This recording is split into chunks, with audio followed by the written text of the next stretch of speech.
Bugün Avropada, vaxtilə Azərbaycanda radikal fəaliyyəti ilə gündəmə gəlmiş Müsəlman Birliyi Hərəkatının qeydiyyat alınması məsələsi müzakirə olunur.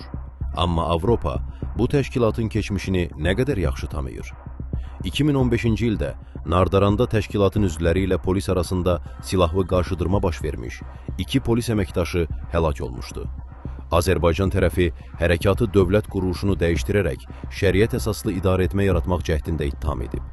Hərəkatın üzvləri İranın ali dini lideri Ayətullah Əli Xameneyini mənəvi lider kimi qəbul edirlər. Son günlər Britaniya mediasında Kipirdəki Britaniya hərbi bazaları barədə məlumatları sepaha ötürməkdə ittiham olunan Azərbaycan əsilli Britaniya vətəndaşı ilə bağlı xəbərlər də bu narahatlıqları artırır. Sual budur, belə bir keçmişə malik təşkilatın Avropadakı fəaliyyəti gələcəkdə təhlükəsizlik riskinə çevrilə bilərmi? Biz onlara demişik de rəhbərçini. Ona bilirlər. Ayətullah Xameneyi biz özünə rəhbər deyirik. Onlar bizi tanıyırlar.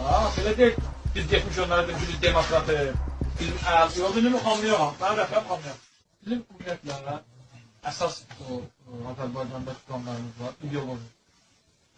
Çünki hər bir prosesdə ilk növbədə şuurlarda fəaliyyət göstərilməlidir.